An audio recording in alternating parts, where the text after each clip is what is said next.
De l'amitié, Michel de Montaigne. Nous allons discuter un des essais de l'amitié.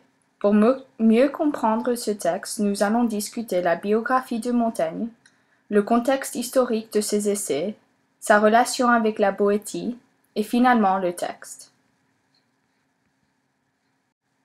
De Montaigne est né dans la région d'Aquitaine, près de Bordeaux, en France.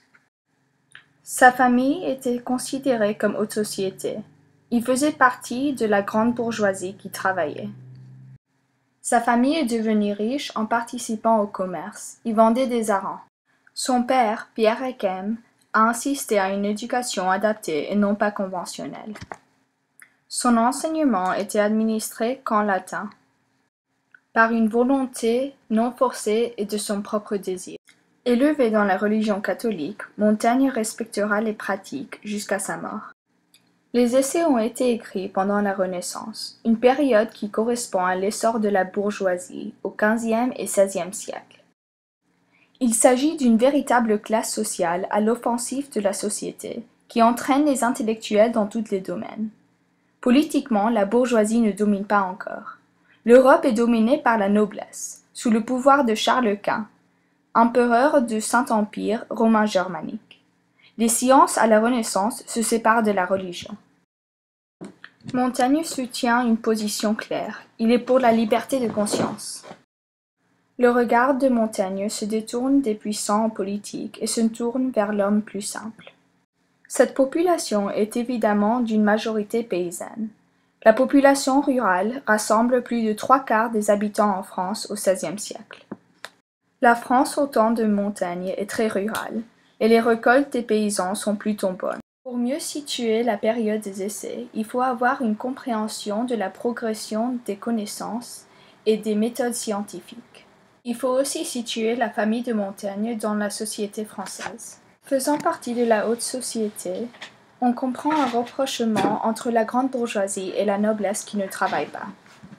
En 1570, Montaigne abandonne sa charge pour se retirer sur ses terres. Il se met à écrire la collection de toutes ses connaissances des hommes. Un des événements les plus marquants pour Montaigne est sa rencontre à 25 ans avec la Boétie.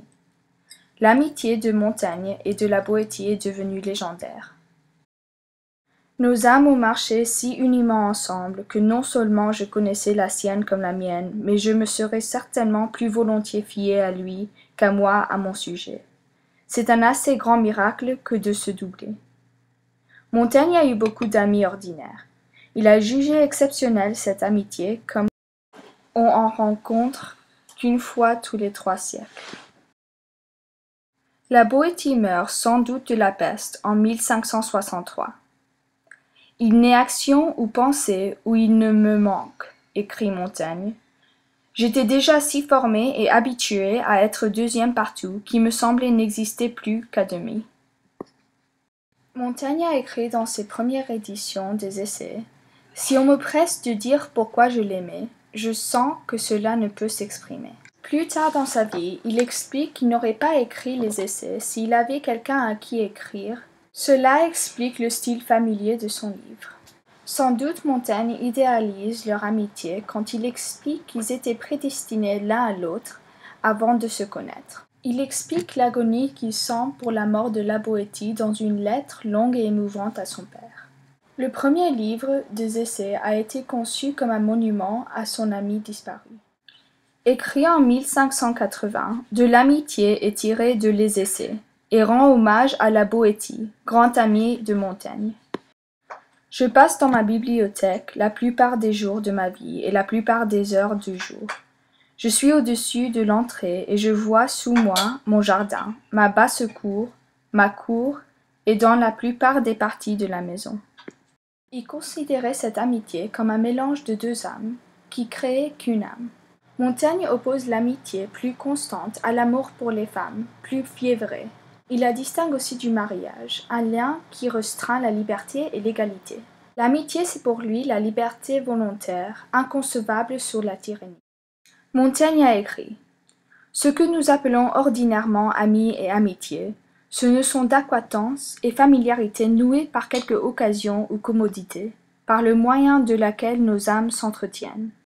En l'amitié, de quoi je parle, elles se mêlent et confondent l'une en l'autre, d'un mélange si universel qu'elles effacent et ne retrouvent plus la couture qui les a jointes. Selon Montaigne, l'amitié véritable non seulement fait découvrir une autre personne, mais nous apporte aussi une plus grande lucidité sur nous-mêmes.